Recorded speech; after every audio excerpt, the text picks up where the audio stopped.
Graça e paz, irmãos. Boa noite a todos.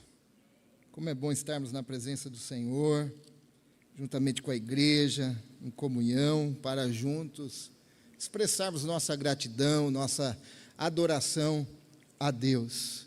Eu sei que você faz isso durante a semana, no dia a dia, mas é fundamental nós nos reunirmos também para fazermos isso de forma coletiva com a igreja. Hoje nós vamos continuar a nossa série de mensagens, estamos no penúltima reflexão, e hoje nós vamos meditar no Samuel capítulo 13, 2 Samuel capítulo 13, pode ir abrindo.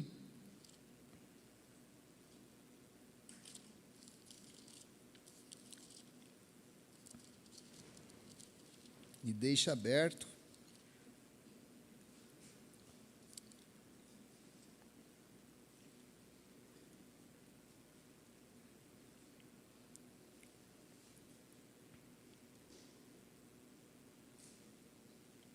O tema que nós vamos meditar hoje é a família e a autenticidade. Existe um livro que se chama O Super-Homem Executivo, O Super-Homem Solitário. É de um sociólogo, autor, que diz que há um grande problema nas famílias hoje gerado porque os profissionais não estão sabendo administrar, tanto os homens como as mulheres que trabalham. Cada dia mais tem se intensificado as tarefas e está cada vez mais difícil de administrar o seu tempo. E isso tende a piorar cada vez mais pela competitividade do mercado, a competitividade das empresas e a busca pela realização profissional também. Todo mundo está em busca de realização profissional. Isso tem afetado as famílias. E ele conta que realizou uma pesquisa com 860 pessoas de todos os níveis hierárquicos dentro de uma empresa, desde o presidente quanto aquele que também trabalha na mesma empresa, terceirizado, todos os níveis hierárquicos dentro de uma empresa. E o resultado que revelou essa pesquisa, com 860 pessoas, é que 67% das pessoas se sentem estressadas.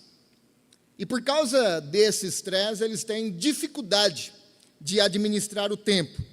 E ele diz que isso, então, impacta diretamente nos lares, impacta diretamente nas famílias, ou seja, impacta no relacionamento conjugal, impacta no relacionamento com os filhos, na educação com os filhos.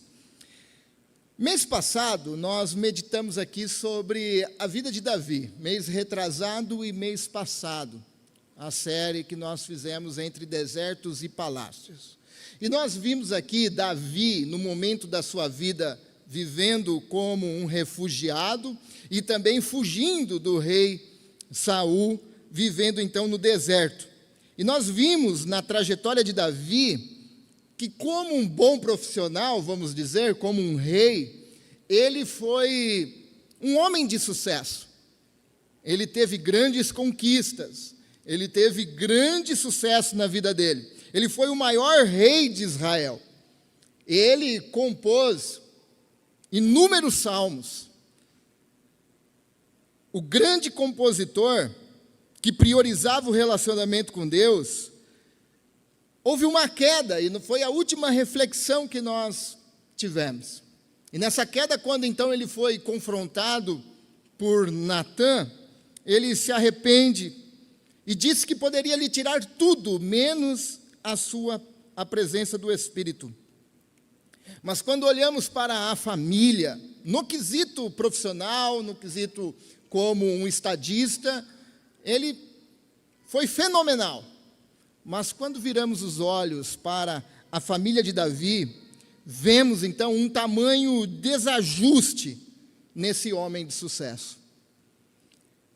De um grande rei que comandava uma nação, mas que se omitia em muitas coisas que aconteceram dentro do lar. O capítulo 13 de 2 Samuel é uma das páginas mais sombrias da história de Davi. O capítulo 13 é um enredo diabólico, é um enredo que há abuso sexual, que há ódio, que há desejo de vingança, que há assassinato. E o pior, tudo isso acontecendo debaixo do nariz, não do rei, mas acontecendo debaixo do nariz do pai. E ele sem fazer nada. Há algumas coisas que levou esse rei tão vitorioso, que o levou a provar o doce sabor, o sabor amargo da derrota dentro do lar. Gostaria então de observar algumas coisas aqui com vocês, e nós vamos refletindo e meditando aqui na palavra do Senhor. 2 Samuel vai nos mostrar que Davi era omisso. O grande rei era um pai omisso. A história, 2 Samuel, capítulo 13, nos conta que um filho de Davi se apaixonou pela sua meia-irmã. O filho se chamava Aminon e a meia-irmã se chamava Tamar. Porém, o filho não poderia tê-la, por ser sua meia-irmã. Mas ele desejou tanto que isso afetou a saúde dele. Ele adoeceu. Adoeceu por causa dessa paixão, desse desejo por Tamar. Só que o pai não percebeu isso. O pai não percebeu que o filho desejava a sua irmã. O pai não percebeu nem mesmo o filho adoecendo por causa desse desejo.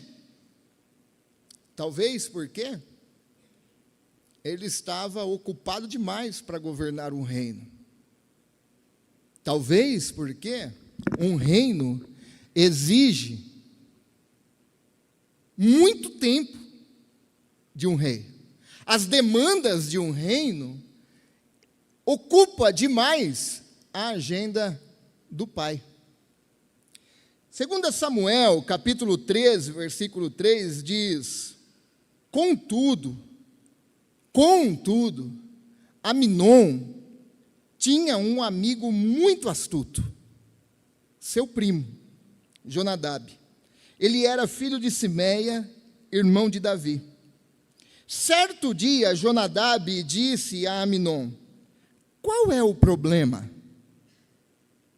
Por que o filho do rei parece tão abatido todos os dias? O primo percebeu. O amigo astuto percebeu.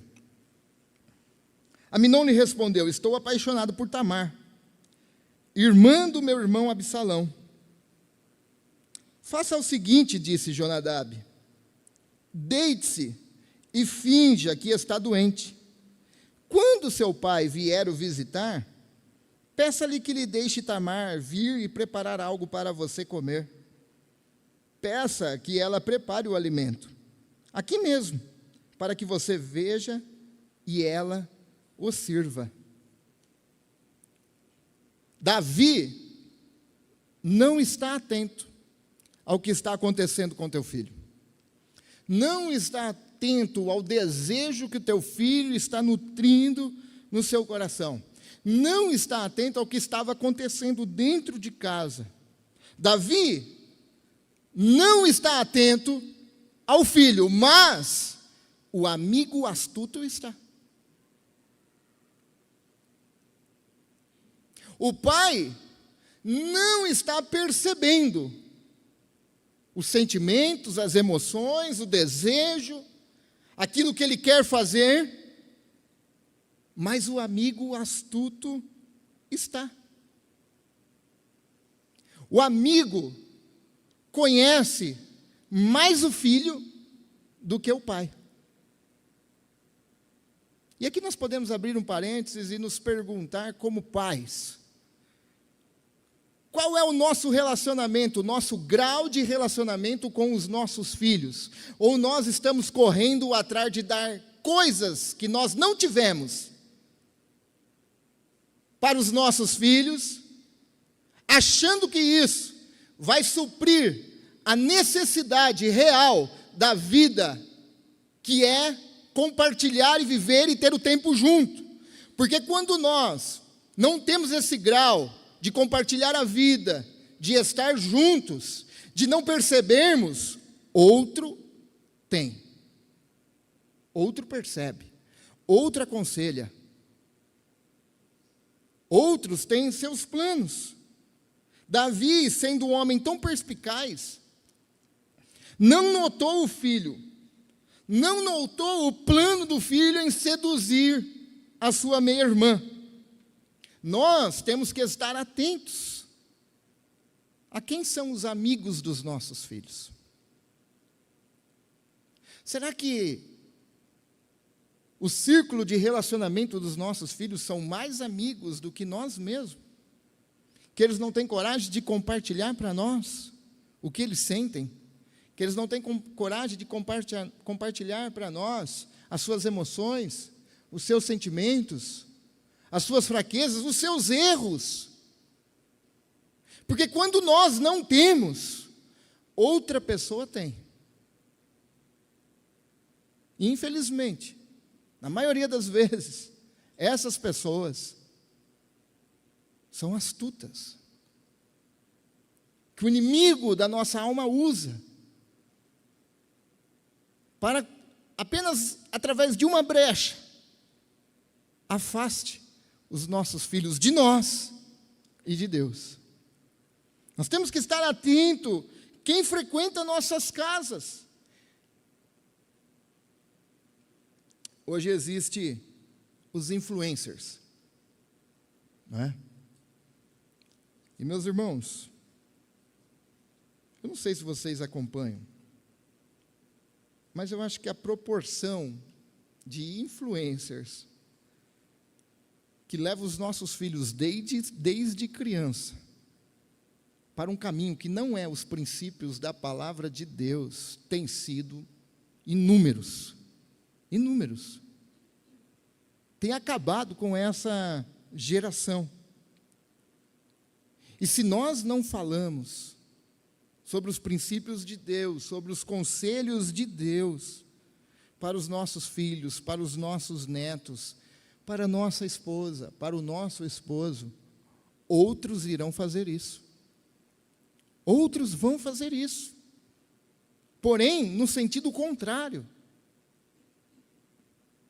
Nós precisamos, nesse tempo de tanta influência via internet, via relacionamentos, nós precisamos resgatar o princípio da mesa, o princípio do compartilhar, o princípio de compartilhar a vida, de estarmos atentos ao curso que a nossa família está tomando.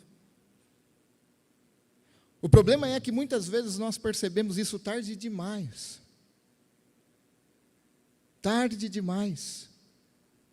E foi isso que aconteceu na vida desse pai e desses filhos. Outra coisa é que não havia disciplina nesse lar. Davi era um homem que castigava seus inimigos. Davi era um homem que prendia, matava, trazia os bens dessas pessoas. Alguns se tornavam até mesmo escravos. Mas dentro do lar de Davi não havia disciplina. Não havia correção. Quando Davi soube que Aminon havia feito com Tamar, sua filha, ele se irou, diz a palavra de Deus. Capítulo 13, versículo 21. Quando o rei Davi soube o que havia acontecido, ele ficou furioso.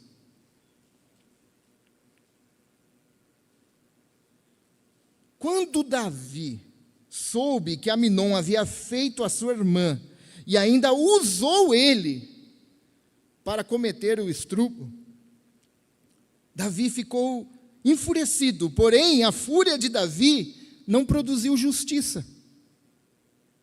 Foi uma fúria insana, de momento, mas não teve justiça, não teve correção, ele não disciplinou seu filho. Aliás, este aqui não é um episódio isolado sobre a falta de disciplina na família de Davi. 1 Reis, capítulo 1, versículo 5, diz que, por essa época, Adonias, filho de Davi, e Agite, começou a se gabar: eu assumirei o trono. Providenciou carruagens e cavaleiros, e também 50 homens que serviam como sua guarda de honra. Seu pai, nunca o havia disciplinado, nem sequer lhe perguntou uma vez: por que está fazendo isso, Adonias? Adonias havia nascido depois de Absalão e também era muito bonito. Davi achava melhor empurrar os problemas para debaixo do tapete. Deixa rolar. Vamos ver o que vai acontecer. Faltava-lhe, da mesma forma que às vezes ele agia fora do lar, faltava também dentro do lar.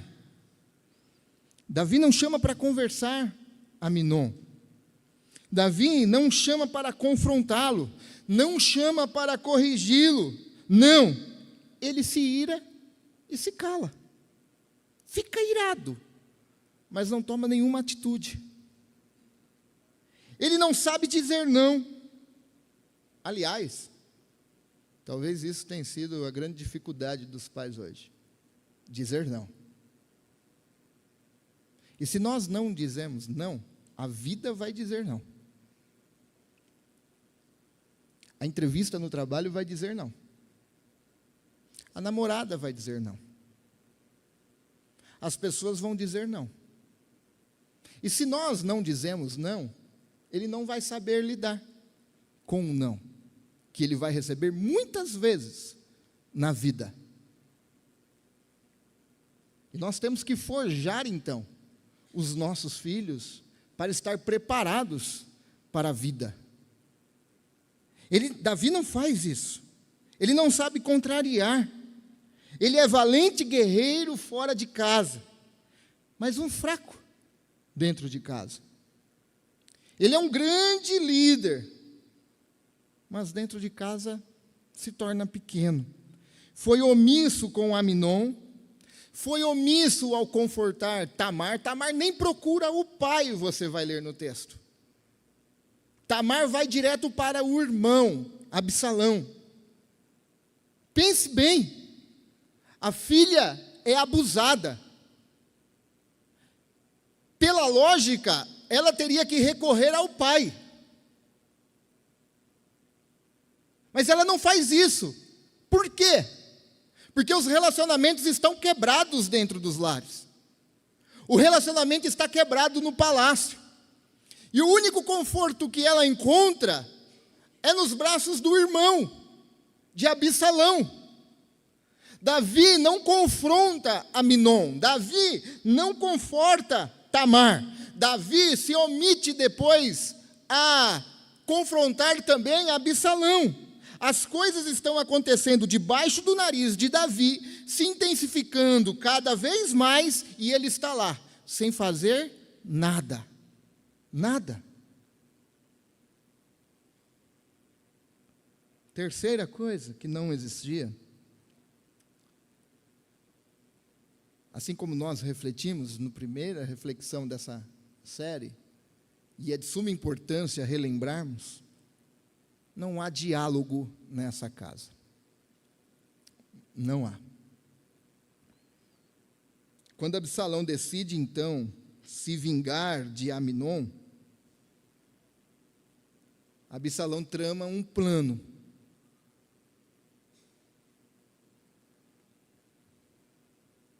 Aminon segue o conselho de Jonadab.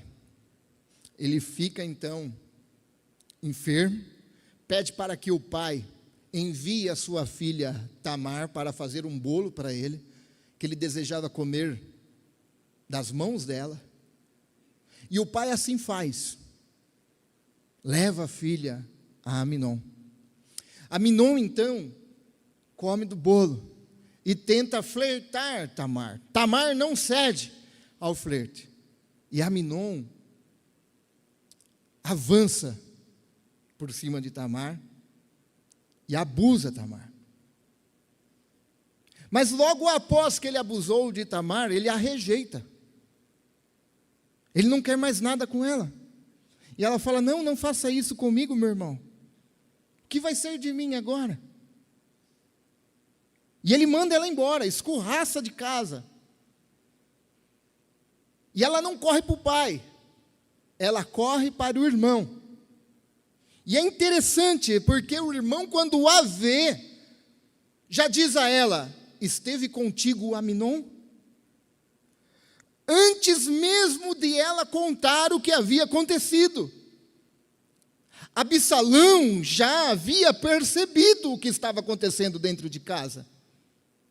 Absalão já havia percebido o desejo de Aminon. O pai não. E então Absalão diz algo para ela: fique tranquila. Fique tranquila. Fique em paz. O que ele estava dizendo era: eu vou resolver isso. Pode deixar. Deixa comigo. Quando então Absalão decide se vingar de Aminon, ele trama um plano, ele decide fazer uma festa. Está lá a partir do versículo 23. Nessa festa ele deseja que toda a família esteja presente, todos os irmãos. E ele faz um pedido para o pai, para que o pai também vá. Versículo 23, perceba quanto tempo levou isso. 2 anos depois, ele nutrindo no coração dele o desejo de vingança, o desejo de pegar Aminon, o desejo de matar Aminon. O que ele fez com a irmã dele, ele iria pagar 2 anos depois. Eu te pergunto, cadê o pai? O pai não percebeu o filho que desejava, o pai não confortou a filha, e cadê o pai nesse processo de 2 anos, ele tramando pegar o seu irmão? 2 anos depois, quando as ovelhas de Absalão estavam sendo tosquiadas em Baal-Azor, perto de Efraim, Absalão convidou todos os filhos do rei para uma festa. Foi até o rei e disse: meus tosquiadores estão trabalhando. Gostaria que o rei e os seus servos celebrassem essa ocasião comigo. Mas o rei respondeu: não, meu filho. Se todos nós fôssemos, seria um peso para você. Meus irmãos, nós estamos falando aqui não é de uma pessoa que ganha pouco. Nós estamos falando do filho do maior rei da época, de um príncipe. E desde quando um pai é pesado? Davi está se omitindo de novo, dizendo: não, meu filho, eu não quero ser pesado para você. Um prato de comida ia pesar muito para Absalão. Ele não quer gastar tempo junto. Ele não quer estar junto. Ele se recusa a estar junto.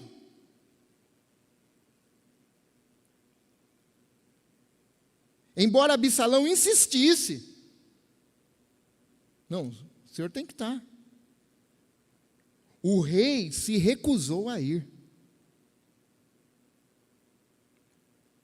Mas abençoou Absalão. Presta atenção. Está bem, disse Absalão. Presta atenção. Se o Senhor não pode vir, permita então que meu irmão Aminon vá conosco. O senhor não quer ir? Não vai. Beleza, fique em casa. Mas tem uma pessoa que não pode faltar dessa festa. Essa pessoa é Aminon. Permita que Aminon esteja, porque ele não pode faltar.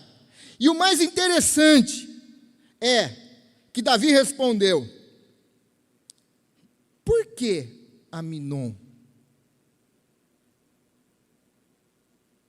No mínimo, é uma pergunta um pouco suspeita de Davi. Por que Aminon não pode faltar? Levanta para nós questionamentos. Davi percebia ou se omitia? Eram 2 anos se passando. Será que Davi percebeu, mas deixou o barco rolar? Vamos ver no que vai acontecer. Davi não conversou com Aminon quando ele estava desejando a irmã. Davi não conversou com Tamar quando ela foi abusada. Absalão tem tudo em mente. E o pai, no mínimo, faz uma pergunta que parece estar desconfiada. Por que Aminon?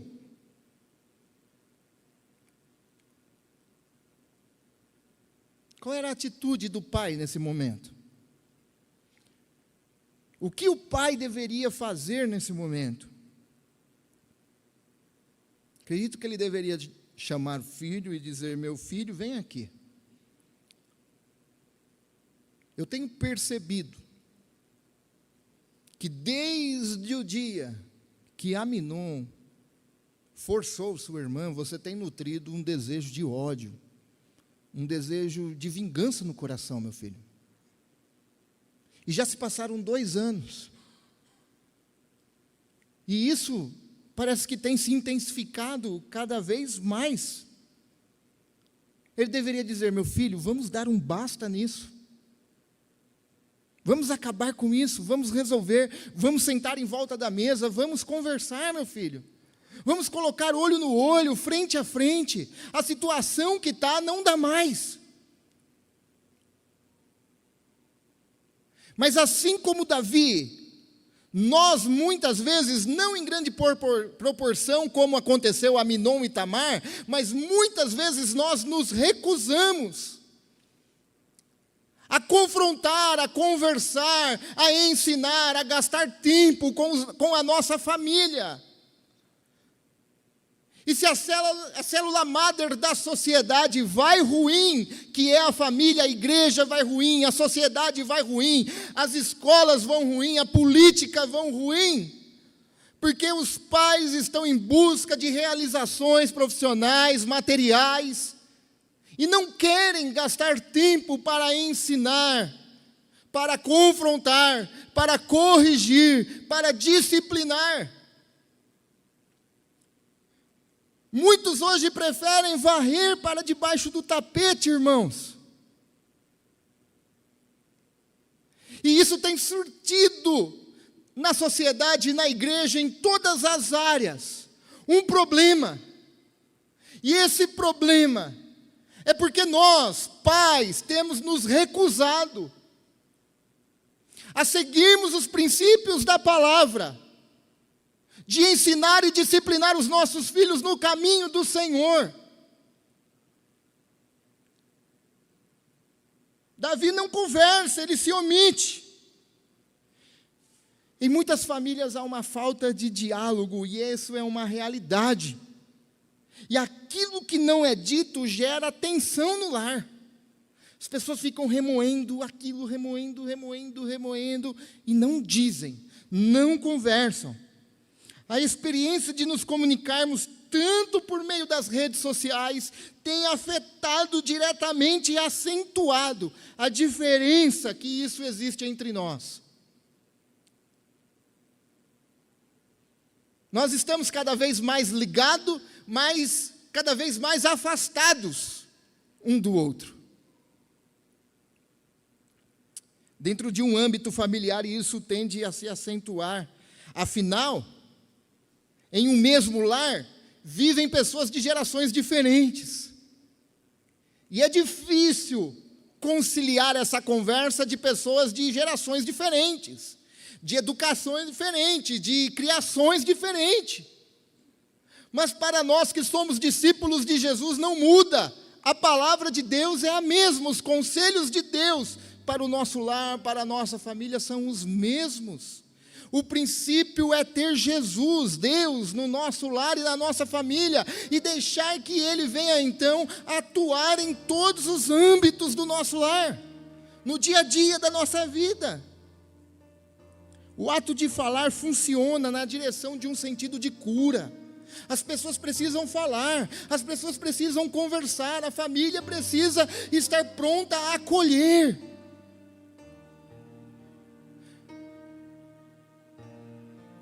O ato de colocar para fora transforma. Pois ao dizer os seus traumas e experiência, abrindo o nosso coração na confiança de que nós seremos ouvidos e acolhidos, isso vai dando significado no sentido verdadeiro de família. E se nós não estamos prontos para ouvir, para acolher, outros vão estar. Isso não é só para os filhos, é para os maridos, para as esposas.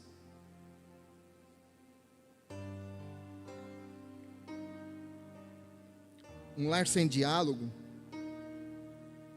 um lar sem disciplina, um lar de pais omissos, que empurram seus problemas para debaixo do tapete, é um lar sem autenticidade de Deus. Este é o lar de um grande rei. Este é o lar de uma família muito importante. Essas coisas não sairiam no Instagram, não sairiam nas fotos. Não. Seria a família perfeita nas fotos. Seria as famílias de Instagram, a viagem perfeita, as férias perfeitas, o almoço e jantar perfeito. E assim acontece muito nos dias de hoje. As redes sociais não transmitem a verdade do que é o nosso lar. As fotos não transmitem as realidades que está acontecendo dentro dos lares.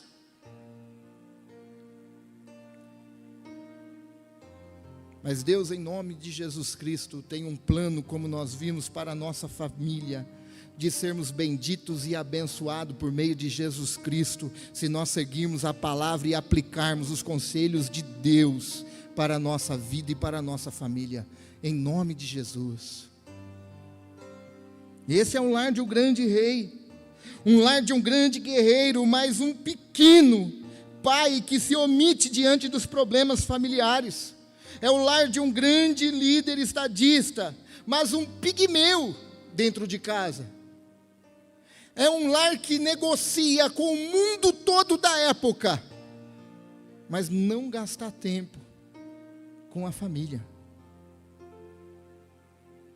A pergunta que fica é: como ter esse lar, essa família de autenticidade que agrade a Deus?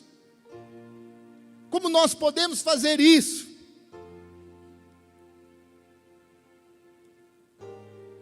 Como nós podemos resolver essas situações que temos empurrado? Não temos sentado para resolver. Casamentos estão sendo destruídos e as pessoas caladas. As pessoas sem falarem o que está machucando. Relacionamentos dentro dos lares estão sendo destruídos. Gary Chapman, em seu livro, ele diz que as grandes batalhas hoje não são travadas nas trincheiras de guerras, mas são travadas dentro dos lares. É aí que está acontecendo as grandes guerras hoje, dentro dos lares. Como nós podemos então reconstruir isso? Como nós podemos ser uma família que agrade a Deus, que busque a Deus, que nós vivemos a bênção de Deus sobre a nossa família? Josué capítulo 24, versículo 15. Se porém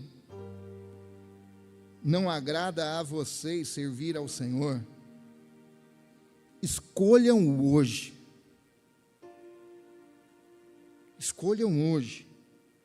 a quem irão servir. Se aos deuses, se à profissão, se ao dinheiro, se ao bem material, se ao seu sonho de carreira. Escolham bem se é a esses deuses que você vai seguir, que os seus antepassados serviram além do Eufrates, ou aos deuses do amorreus, em cuja terra vocês estão vivendo. Mas eu e minha família serviremos ao Senhor. Escolha no que vocês vão adorar, o que vocês vão gastar tempo, o que vocês vão gastar os seus recursos, o que você vai gastar o seu talento. Escolha. Mas eu não. Eu e minha família serviremos ao Senhor. Servir a Deus é uma decisão também. Fazer com que Deus faça parte de todos os nossos planos na nossa família é uma decisão nossa também. Cada decisão traz as suas próprias consequências.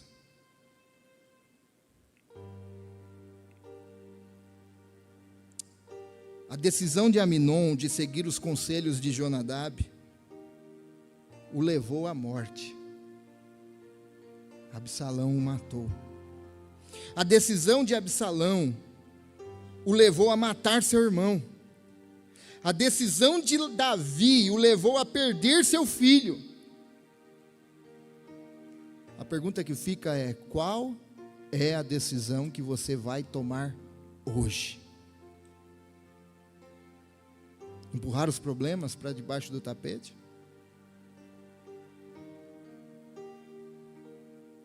Deixar ver o que vai acontecer com o seu casamento, com seus filhos?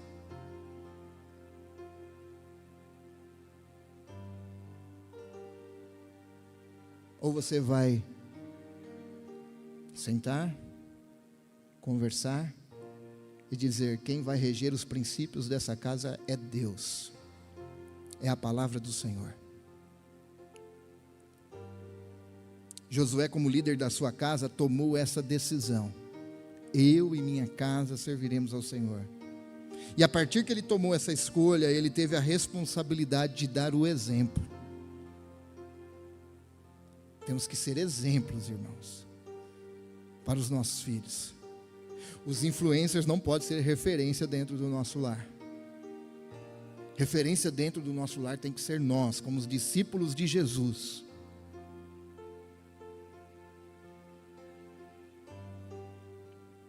Ele tomou essa decisão então, e a partir do momento que ele tomou essa escolha, ele teve a responsabilidade de conduzir a sua família aos caminhos do Senhor.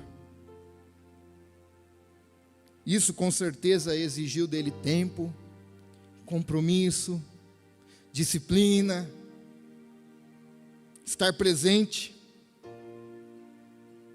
Seja exemplo para seus filhos, dê bom testemunho de Cristo, conduza a sua família no caminho da salvação.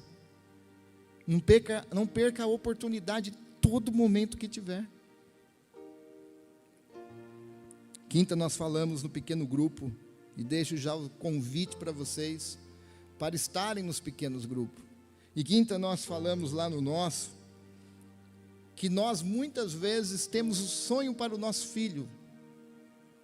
Ah, meu filho tem que ser isso, meu filho tem que ser aquilo, meu filho tem que ser doutor. Sem ao menos nós pararmos e perguntar para Deus, o que Deus quer que os nossos filhos sejam. E nós chegamos a uma conclusão na quinta-feira lá, que o desejo de Deus é que nossos filhos sejam discípulos autênticos, fiéis e verdadeiros de Jesus. É isso que Ele quer. Que os nossos filhos sejam discípulos verdadeiros, fiéis e autênticos de Cristo Jesus. O que ele vai seguir na profissão? Não sei, mas que ele seja um discípulo de Jesus, que seja luz em meio às trevas, em nome de Jesus. Nós achamos muitas vezes, meus irmãos, que o que afasta nossos filhos da igreja são as amizades, é a escola, é a internet, a faculdade, amigos do trabalho. Mas eu tenho aprendido que muitas vezes o que afasta nossos filhos da igreja é a cadeira da mesa, é o sofá da sala, é o banco do carro, aquilo que ele ouve da nossa boca, aquilo que nós falamos que não deveríamos falar, aquilo que nós falamos da igreja de Cristo. Os nossos atos não correspondem àquilo que professamos. Isso afasta os nossos filhos da igreja. Isso afasta os nossos filhos de Deus. Lógico que não é unânime isso, mas vale a pena nós todos fazermos esse exame também.